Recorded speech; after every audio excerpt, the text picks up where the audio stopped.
Thanks for tuning in one more time to the Woodwork Experience. Today we're talking about the research section, but specifically the research when considering existing products. Now this is super important because there's no point reinventing the wheel. We don't spend too much time on this because I'm sure you already understand. So let's get cracking and rolling, and let's make sure we don't waste our time designing something that already exists. Let's get to it. We are back over here at the workstation on the Woodwork Experience, and the very first thing we're going to go through and do is crack open that Industrial Technology folio folder. Of course, we are talking about the research of existing solutions, so we're going to crack open one of these templates, File, Save a Copy, 04, Research of Existing. Oh no, let's not lose that. From here, we're going to easily come through and find ourselves some, existing solutions. For me, we're going to jump on the Google Images, and yes, I know it's Google Images, but I do like it how people say the Google.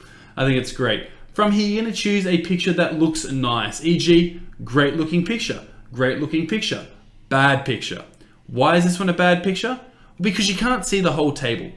Now, it might be different if this was the only image you could get and you really loved those specific legs and you couldn't find anything else out there. Well, then maybe you could use that. But most of the time you want to try and find something with the whole desk in, and even better if it's got a plain white background. Doesn't have to, but if it's got a plain white background, it kind of floats seamlessly on your document. For this one, I'm going to choose this one, the American Oak Hardwood Study Desk. You're going to right click, you're going to go down to Copy Image, and you're going to go back to your Word document, and you can paste that in. Boom. Now, one of the questions we often get is, how big should this be? Well, great news is Education Standards of New South Wales actually tell you. They say the photograph should measure at least 80 millimeters wide by 50 millimeters tall to ensure clarity. So we can do that on our Word document without having to try and print it out and figure it out. All we're going to do is you're going to click on that image, you're going to right click it, you're going to go down to Size and Position, click on that, and we can come across here to width, and this is in centimeters, so I'm going to type in 8 centimeters. Press enter, and it's just resized that. So now we've got that at the right size. The next thing we need to do is we need to start adding in some headings. So the very first heading we're going to add in is, click to the right of that. Next heading we're going to add in is, of course, it'd normally be positive features, but this time, trust me, we're going to go through and do aspects to implement in my design. Then after that, you're going to go through and write positive features and negative features and solutions. From here, let's get this out of those heading colors because they're not required to. Size 12, and let's go black color. Now, if you want to do your smaller headings as a different color the whole way through, be my guest, but I think black just works fine. Black bold is attractive, it's simple. Next thing we want to come through and do is we're going to select this image here. We're going to right click it. Or you can come up to here, and what we want to do is we want to have tight. So we want to change this so that text is wrapping tightly around our image. Now let's say you don't have that box there, just click on that and it's going to pop up there. Then you go tight. As you can see, this is going to start warping around here, so we're going to move this image over to the edge here in line with that. Move it up to there, it's like so, so you're seeing those two lines. And we can leave we're going to backspace our first heading up to the top, and then positives is going to go underneath. Now I always like my headings to the left, and I'm going to show you why in a sec. And we do the same over here as well. So that would be the basic setup. Now the reason we put this as tight is so that the text will be tight to it. It'll stay close. And let me show you what we're going to do from here. The very next step is to go through and start adding in positive features about your design. Now when you're writing these positive features, you want to be direct, you want to be intentional. For example, I always start off with dot points. I like to talk about the legs either as a positive or a negative, the top, positive or negative, the drawers, positive or negative, and the handles, positive or negative.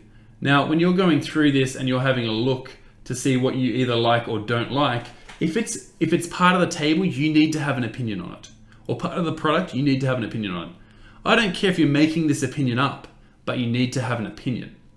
For example, I've said, the table is a minimalistic table which fits with Scandinavian design principles. Now that's where a lot of people would kind of finish. But we're year 12 and we want to show that we're higher order thinkers, so explain why that's important. Because, effectively, I've got but because it meets a lot of the criteria set in my statement of intent. So this is linking it back to my statement of intent saying that I wanted a Scandinavian designed product. We talk about the drawers. The table utilizes 3 shallow drawers which allow them to be placed beneath the entire length of the tabletop. Brilliant. But why is that important?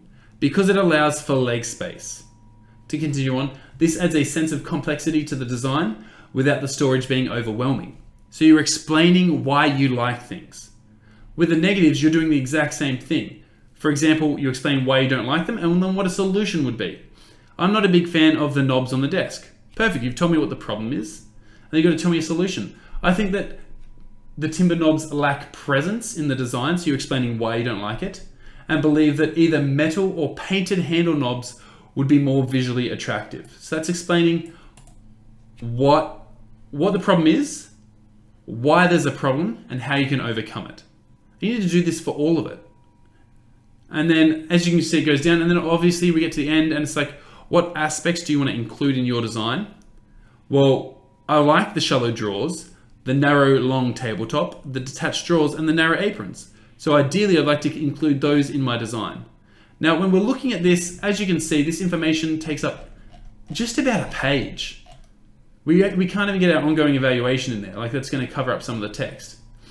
And so we want to think about what's ways in which we can minimize this. So the next best way to minimize it is, if I come up, I'm going to zoom out a bit, and hopefully you guys can watch it at full screen on your thing, is I went through, and with these dot points here, I just backspaced them. And so I said, boom. And when I did that to all of this text here, what you're going to see here is that it saved a lot of space doing that. Almost a third of a page you saved by doing that. But ideally, what we want to be able to do is fit 2 of these per page. And so what I've done here is I've written it in dot points because I think that's the best way to start off your ideas. So go through, write your dot points out. Then I pressed backspace on them all and got some paragraphs. And of course, as you can see here, it's too big. It needs to be smaller because of our page limit. From here, what I went through and did is I went through and I summarized what it was there. So I was very intentional with minimizing the amount of text I was using, but maximizing the content in there. And so this is what I ended up with, which should be a great solution for you guys to have. So number 1, aspects to implement in my design. Shallow drawers, narrow long top, detached drawer set, narrow aprons. Now, all of this will be included in my positive features. The table is a minimalistic table, which fits the within Scandinavian design principles, which meets the design brief mentioned in the statement of intent. Its 3 shallow drawers add storage space, whilst minimally impacting leg space. The narrow aprons add strength, which also hide internal hardware. Furthermore, it ensures the legs don't look too thin. The fact the drawers can be moved from side to side allows for multiple setups. The thin, long top allows for a shallow space between the keyboard and the screen, minimizing wasted space. This is a personal preference for me. And the negatives is, I believe the knobs on the desk are unattractive and could be improved by either staining black or using another medium such as metal. I personally do not appreciate the color of the timber and think that white birch would be more appropriate in accordance to my statement of intent.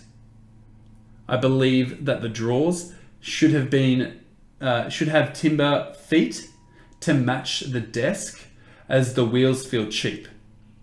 I also believe the smaller gap between the desk and the drawers would create a more aesthetically pleasing project. Finally, I would prefer to have a slightly larger overhang on the top. This is a personal preference.